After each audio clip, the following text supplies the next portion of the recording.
Remember, visit choosemypresident.com to cast your vote. I am early. When we live with diabetes, progress is cutting your coffee.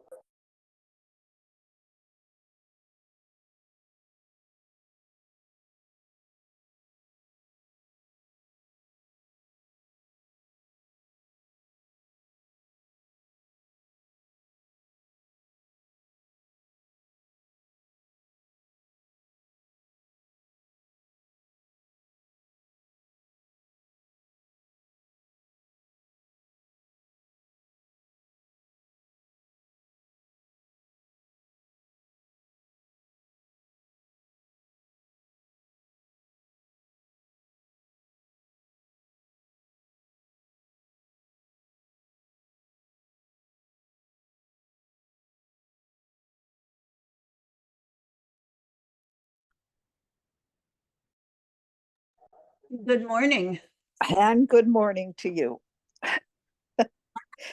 I was just writing to Ken. He watches history podcasts, and he watched one about the Holy Roman Empire, and he said his eyes start to glaze over, and he wonders what I think of it. So I was just, it was only like 15 or 16 minutes, so I watched it and I wrote back to him what I thought. So that's all. Oh, Anyway, I don't know if he sent it to me. I was preoccupied. I just No, have been I ignoring the think phone.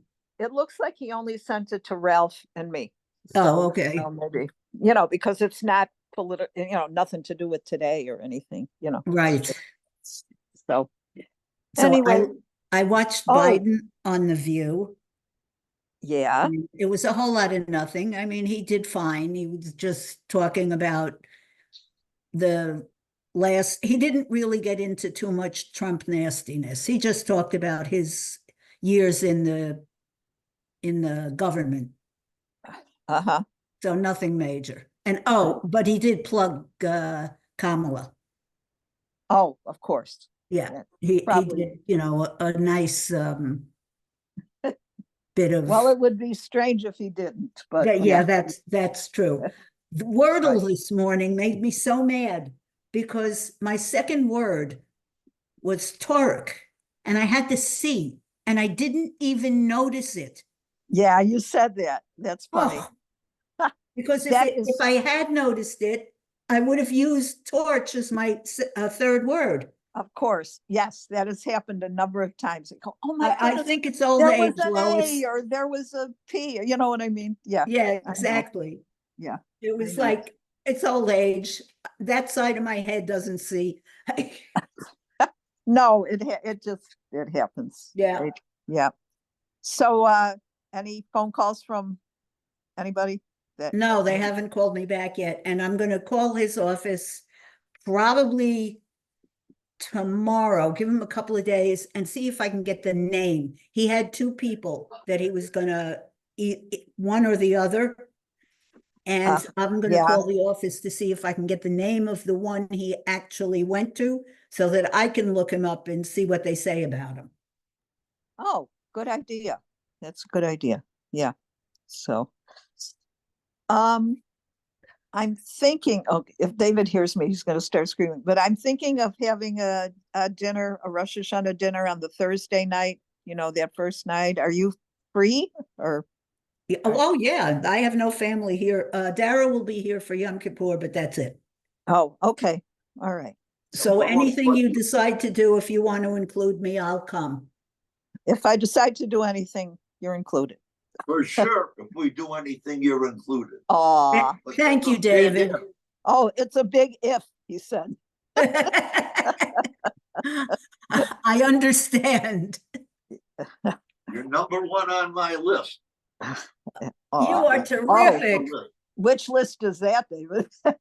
Don't ask. Don't ask. Come on, we have to get some grapes. Okay. All right. We're walking to the kitchen to get grapes. Okay. Good morning, Estelle.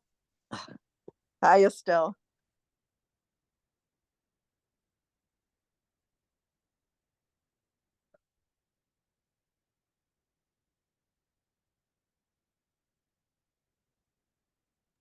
We're still here. We're just walking. I know. Hi, everybody. Sorry, I had a problem unmuting for a minute. That's okay.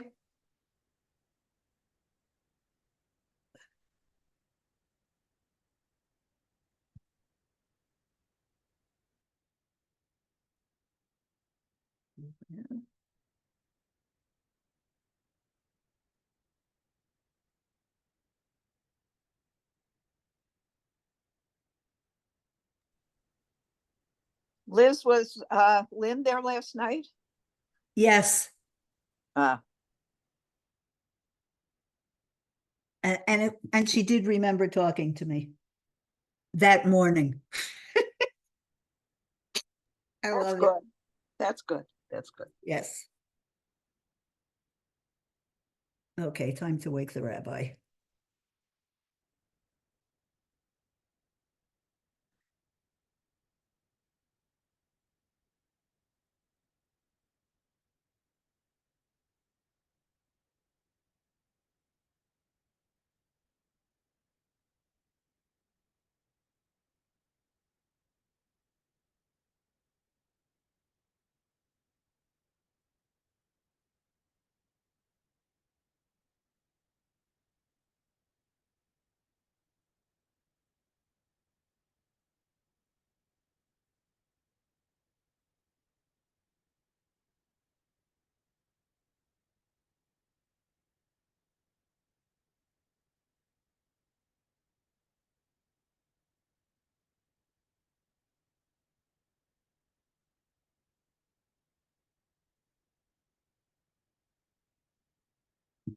Okay, I texted him. I have no patience.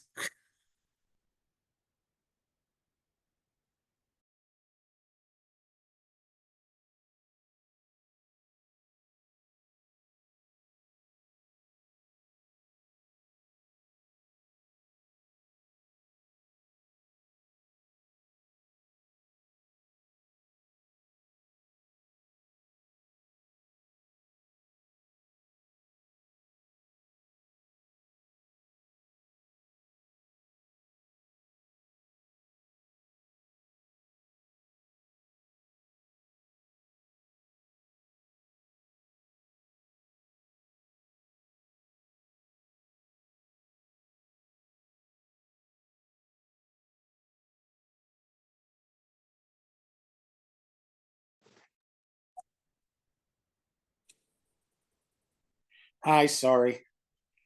Thank you for your patience. Who said we were patient? Okay. Yeah, who said we were patient? Welcome. I knew it. I just knew it. That's why. Thank you.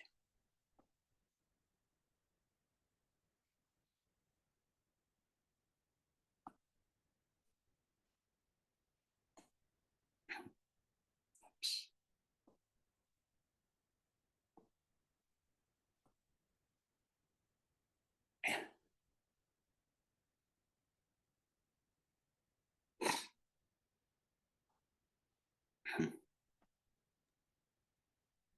Did you have an enjoyable ride home? From St. Louis? Oh, that was 2 days ago. Yeah, I did though. Okay. I did. Well, we didn't meet yesterday, did we? Oh, we did. Okay. Yeah, Whatever. but That's when I you listen to still the have- book. I still had So a that- ride home.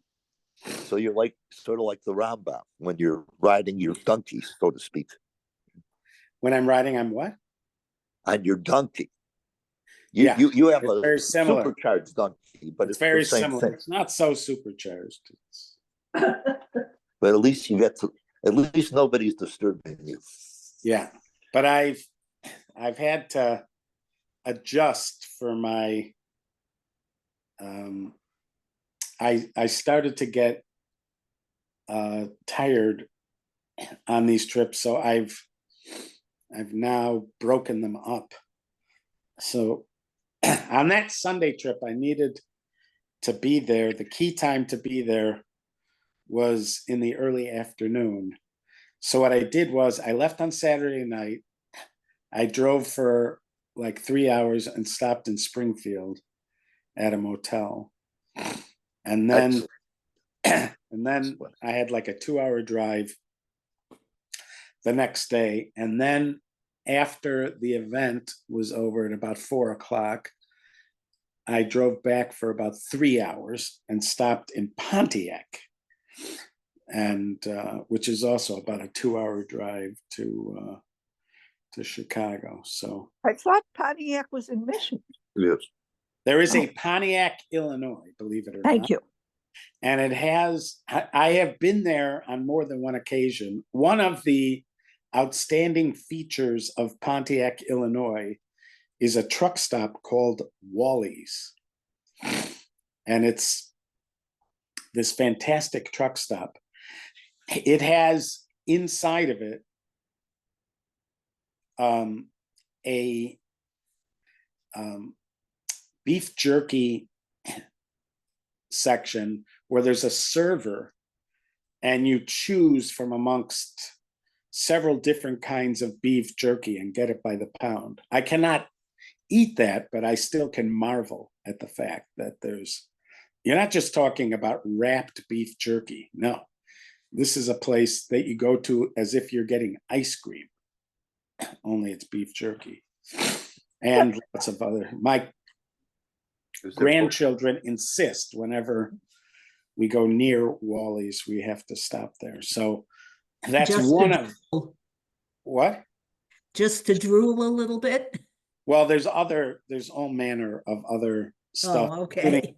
kosher slushies and all different kinds of candy. And there's even like, it's one of those gift places that has like kitschy kind of themed gifts and all those kind of things. So that's just one of the many things.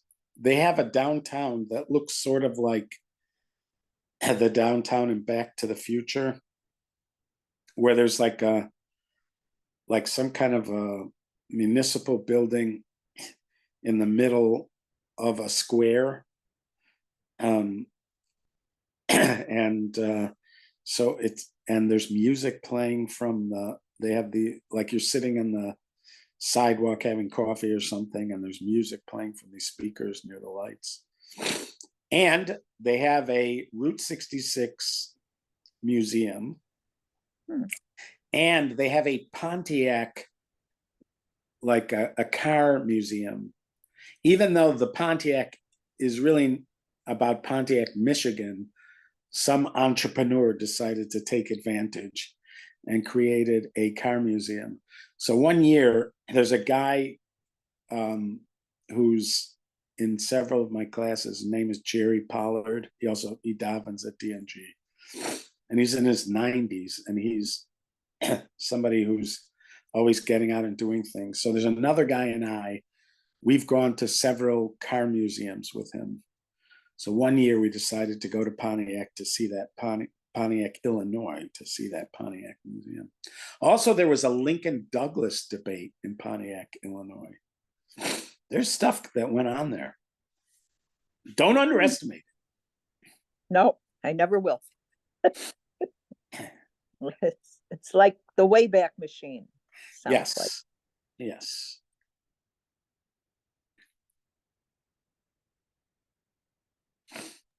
Oh, by the way, Rabbi, as you know, as we always took car rides because David doesn't fly. And so as we got older, we started stopping like you did more, earlier and earlier. Yeah, if I would drive to New York now, it would take me like 6 days. And I would not even feel bad about it. In fact, I will celebrate it. By the way, I saw that Amtrak now has Chicago to Miami. The thing is that years ago, they offered Chicago to Miami, and it's the same route. It takes 48 hours. 48 hours. Essentially, what you do is you go from Chicago to Washington, D.C. Oh. And then from Washington, D.C. down to Miami. So you're not going on a diagonal to Miami. You're going to the East Coast and then you're going down to Miami. Right. But my kids, we all had a great time on it. My kids loved it. They still remember it and remember it fondly. That was before cell phones, and or at least before entertainment devices, and they still had a great time. Yeah. But the original route was not through Washington because when we took it, it went, remember, it actually went through Birmingham or something. And I don't know, it was strange. It went Yeah, through they don't- now they've- Valdosta, Georgia, and that was the day we passed through it. The night that it burned to the ground. The station burned Seriously? the station burned to the ground when we passed through it, and we were stuck there for like 5 hours or something. So Seriously? Yeah. Was it a technical problem, electrical problem, or because somebody I broke don't. The fire started in the station. yeah, in the station, not on the train, in the station, but it? Yeah, yeah. but it's We not did- because somebody bombed it. Maybe, No. I don't know. It was How would you not know 1968. something like that? That's something you should know. Okay. We were on our honeymoon. Oh, seriously? Yeah. So you had a room. You didn't just sleep in the coach chairs. That's true. That's right. Yeah. Yeah, we did. We did have. Nice. Yeah. We Lois slept on was the sick the coach whole chair. trip. No, I wasn't sick the whole trip. I got sick. This is fun. I'm sorry. I'm taking up, No, this is I'm very very- important But I information. got sick right after Champaign, Illinois, which is very interesting because when I went to the University of Illinois, I used to take the train to Champaign all the time and never got sick. So obviously that was my limit. Wow, so it really went down. You Yes. didn't go through, and you didn't go all the way down to New Orleans because that was another way to go. Yeah, And that when was we another. did route. it, No. you could go to New Orleans and then go across, but then one of the hurricanes ruined that. Yeah, so they don't have as many tracks as they used to. So it's just funny to me that they're promoting this. Okay. We are now on negative mitzvah 47. He prohibited us that we not wander after our hearts to the point that we believe doctrines that are the opposite of the doctrines that the Torah obligates us. Rather, we must restrain our thoughts and place a boundary against them to stand thereby. And that is the Torah's commandments and its prohibitions. And that is his saying, and you shall not wander after your hearts or after your eyes. Lo sasur achoi lebavchem b'achrei einechem. So that is in the section about the tzitzis, which is at the end of the Torah portion of Shlach. After your hearts, that is heresy, as the matter that is stated. And I find more bitter than death the woman, which is a metaphor, understand to mean heresy. And after your eyes, that is promiscuity, as the matter that is stated, take her from me, for she is just in my eyes. That is meaning to say, before being drawn after physical desires and mental involvement with them. Now, notice he does not jump to idolatry when he's talking about believing in doctrines that are the opposite of the Torah. Up until now, he has really emphasized idolatry in a lot of the commandments. At the very end, he did say to be drawn to and mental involvement. Oh yeah, so he doesn't really mention idolatry in this. Now remember, a while back, David had asked about atheism. Let's say somebody is an atheist.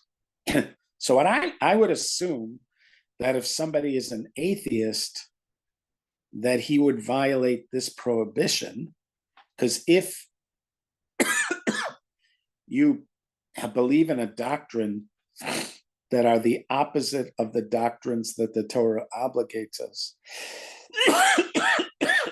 I would assume that an atheist on certain points would qualify for this. It's also interesting that it says, doesn't say you don't believe in doctrines of the Torah, but rather doctrines that are the opposite of the Torah. But but if you don't hold any doctrines at all, if you're a complete skeptic, we call it Pyrrhonian skeptic, you have no beliefs at all whatsoever. right, but that about means anything. that when the Torah says they have to believe in God. So here, in other words, when he uses the word believe, I'd be interested in what the Arabic is. Because remember, we saw, Mordechai Becher pointed this out, that we saw that the word that he used for belief when he's talking about the 13 principles, or even that mitzvah, no, it was even in the Sefer Mitzvahs. The word he used for you have to believe in God was you have to know God. Right. So I'm assuming that that you would violate, that this person would say he knows that there's no God, so he would violate that. But he would also violate, and therefore he would violate this.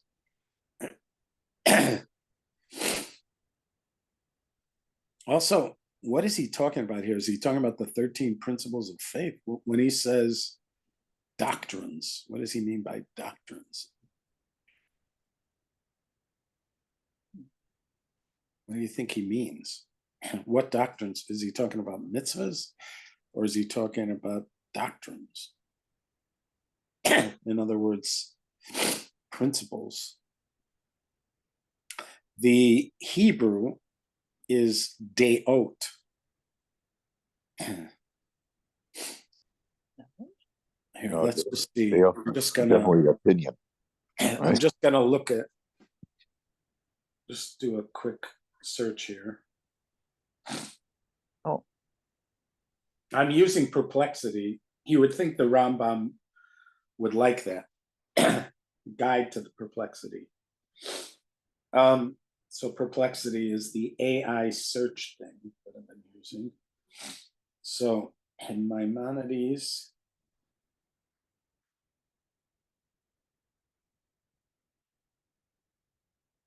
book of Mitzvos, negative commandment.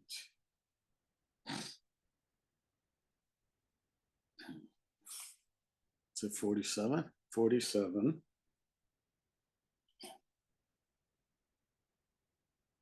What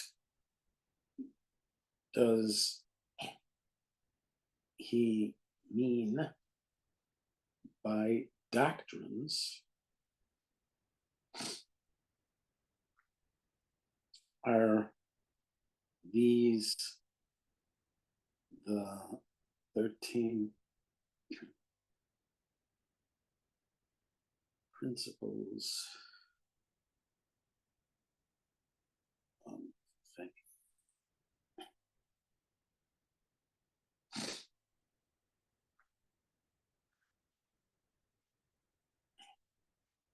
Let's see.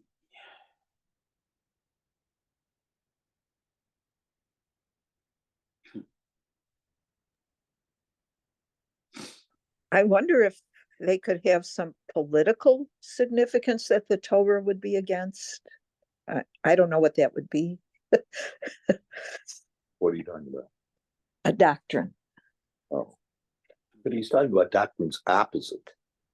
He seems to be explicitly excluding Opposite of the atheists doctrine, or people that have no beliefs, maybe. agnostics. Oh, Withhold assent. oh, maybe, yeah.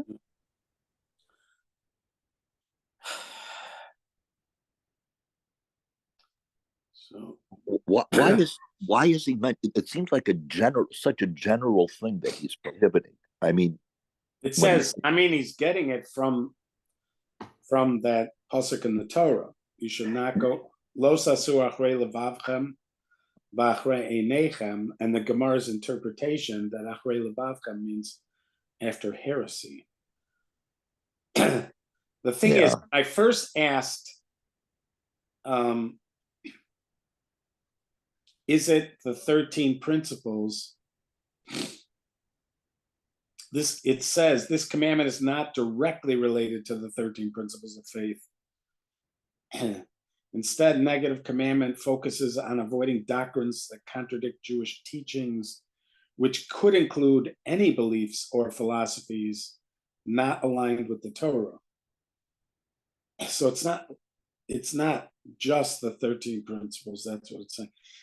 In the context of Maimonides' negative commandments, doctrines refer to beliefs or philosophies that contradict the core teachings of Judaism. Maimonides emphasizes avoiding doctrines that could lead one away from the truth of the Torah and Jewish law. So there's two sources here. Let's see, two sources.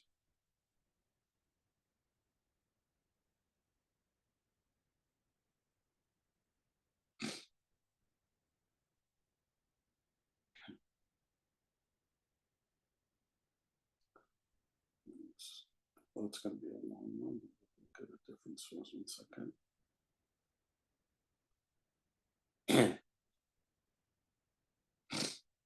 These are both long articles.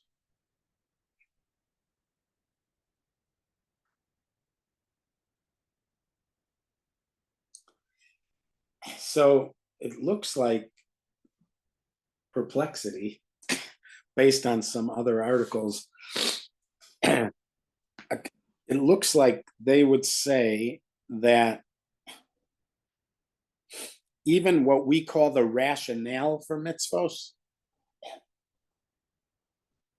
So if we said that the rationale behind the mitzvah is a Torah hashkafa, do we go so far to say that? So for instance, let's say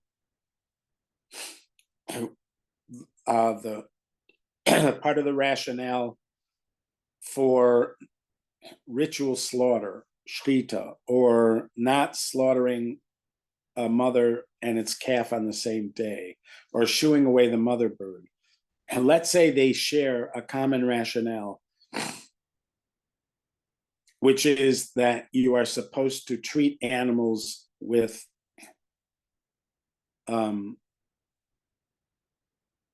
relative mercy. So let's say somebody doesn't believe animals deserve any kind of mercy. Would that person be disagreeing with a principle of the Torah? Because after all, when we give rationales, they qualify. They say these rationales for many of these mitzvahs are a human being guessing. These are assumptions. The rationales aren't handed down with many of these mitzvahs.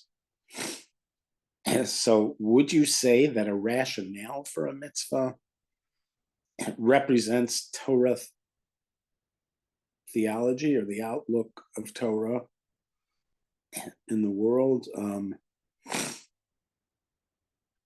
Let's say you believe that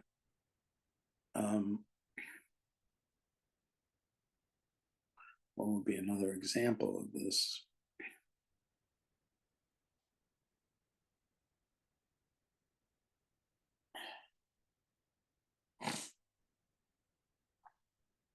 Yeah, so right now I'm blanking on other mitzvahs, the rationale of other mitzvahs, but in other words, the mitzvah itself, somebody might argue, is not just there to tell you what to do or not to do, but it's to teach you an outlook on life.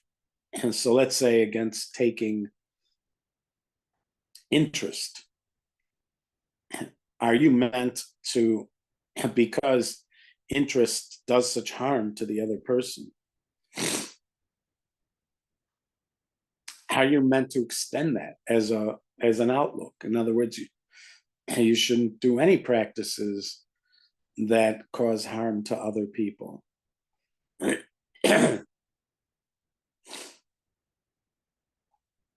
Yeah, could this apply to the rationale for mitzvahs? Here's one. Yeah. It might be going a little far, but we were studying it yesterday. The idea of not being in competition with someone who has a business next to you, and Right.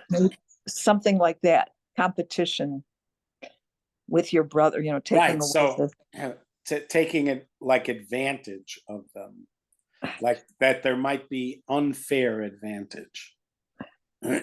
So let's say somebody was a strict capitalist and didn't believe there should be rules when it comes to competition in the marketplace. Right. Straight. Right. Yeah, so at all. So yeah, so let's say something like that. Would that be a violation of this?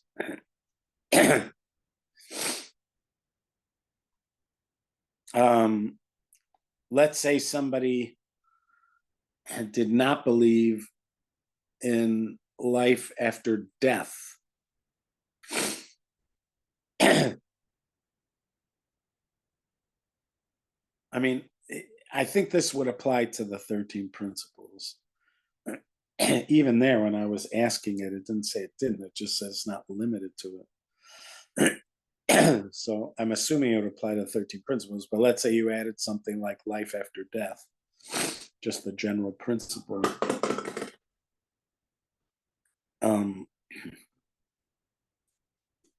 Yeah, just interesting here.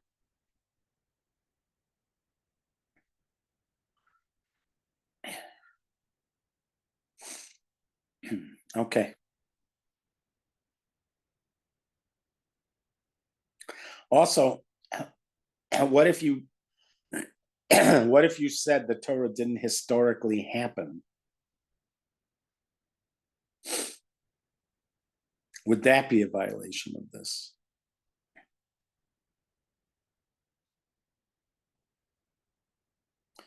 What does it mean? Deot. That's the issue here. What are the deot?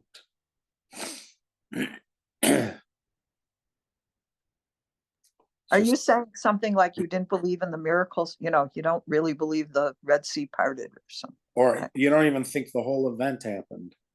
Yeah. Oh. David Wolpe essentially said that at a speech, at a lecture. He didn't believe that the event was historical, leaving Egypt, let's say, or Sinai, or things like that.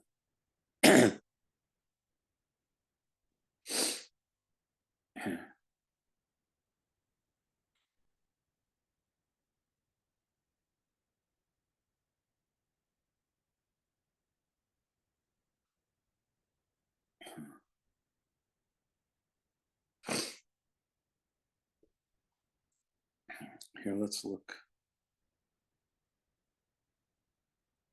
here. The worshippers of false gods have composed many texts concerning their service, describing what is the essence of their service, what practices are involved, and what are its statutes. The Holy One, blessed be He, has commanded us not to read those books at all, not to think about them or any matters involved with them. It is even forbidden to look at an image of an idol. Do not turn to their idols, lest you seek, and be careful lest you seek and find out about their gods. How did they serve us? This prohibits inquiring about the nature of their service, even if you yourself do not serve them. Okay. All these prohibitions have one common thrust, that one should not pay attention to idol worship. Whoever performs a deed and reflects on concern with idol worship, the worship of false gods is not the only subject to which we're fitted. Rather, we're warned not to consider any thoughts that will cause us to uproot one of the fundamentals of the Torah. Now, this is not written in Arabic, so I just want to see.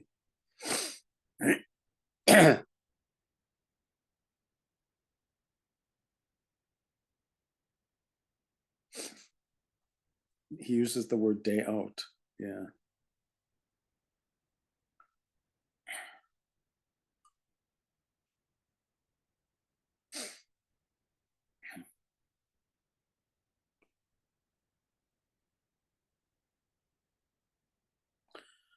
All right, so let's see here.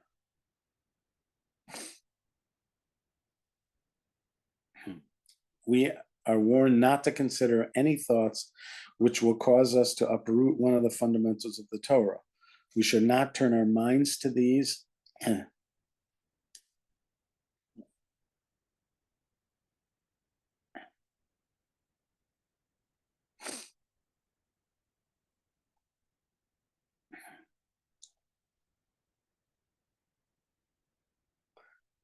Gosh, if you touch one of these things by accident,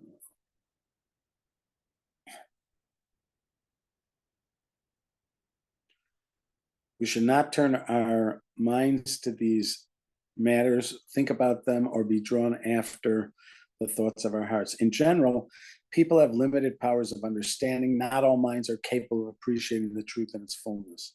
Accordingly, when a person were a person to follow the thoughts of his heart, it would be possible that he would destroy the world because of his limited understanding. What is implied? There are times when a person will stray after star worship and times when he'll wonder about God's oneness. Perhaps he is one, perhaps he's not. You might also wonder what exists above in the heavenly realms, what exists below, what was before time, what will be after time. Similarly, one might wonder about prophecy. Perhaps it is true, perhaps it's not. One may also wonder about the Torah. Perhaps it emanates from God, perhaps it does not. Since he may not know the guidelines with which to evaluate ideas that will lead him to the truth in its fullness, he may come to heresy. The Torah has warned us about this matter, saying, do not stray after your hearts and eyes, which have led you to immorality. Each one of you should not follow his limited powers of understanding or think that he has comprehended truth. Our sages interpreted this warning: after your hearts refers to heresy, after your eyes refers to immorality. This prohibition, though severe, causing a person to be prevented from attaining a portion in the world to come, is not punishable by lashes. But he does say that you will lose a portion in the world to come. So that goes back to that discussion we had when you first brought this up, David. So let's say you had somebody who was that you called him a skeptic. What did you call him? Well, an atheist, or you had another term for him. Let's say he does not believe in these fundamental principles, some of them not even the 13 principles of faith. He could lose his place in the world to come, according to the Rambam. I mean, the Rambam's basing it on a Mishnah, but he's interpreting what the Mishnah means.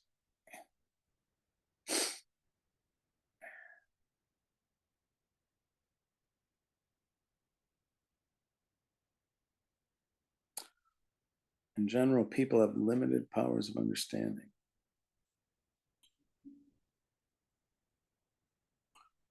Perhaps he is one, perhaps he is not. What exists above? What exists below? What was before time? What was after time? Perhaps prophecy is not true. Perhaps it emanates from God, perhaps it does not.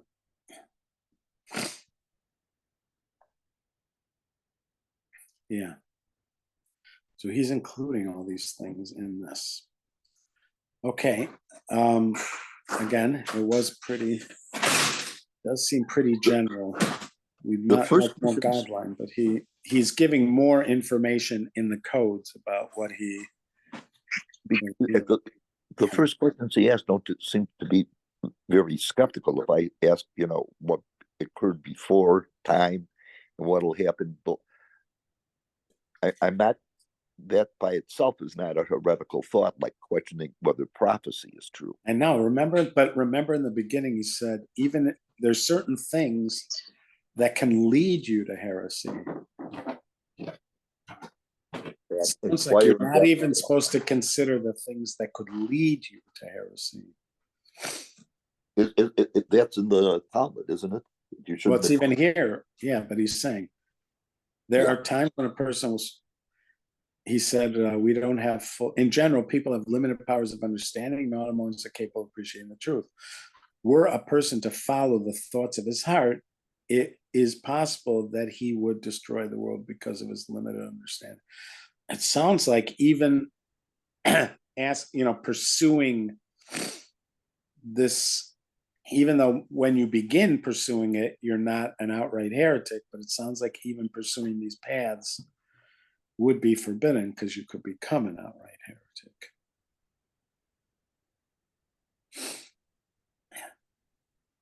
Like studying, I wonder, I remember there were certain things, like Rav Aaron Soloveitchik felt like you should not study comparative religions. It was forbidden. He felt it was forbidden to study comparative religions.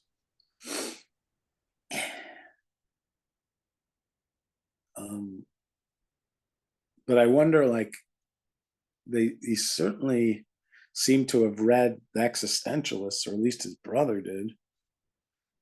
And existentialists can very much be atheists. Yeah, David just said to me, I wonder if his brother agreed with him. Right, because, well, he did, by the way, Rabbi Soloveitchik, Rabbi Yosef Dov Soloveitchik, was against ecumenical discussion. He actually wrote about this. He felt that Jews and Christians should work on policy and things that could help our respective communities together, but should not have discussions of theology, of common, or contrasting theology. He felt that was wrong.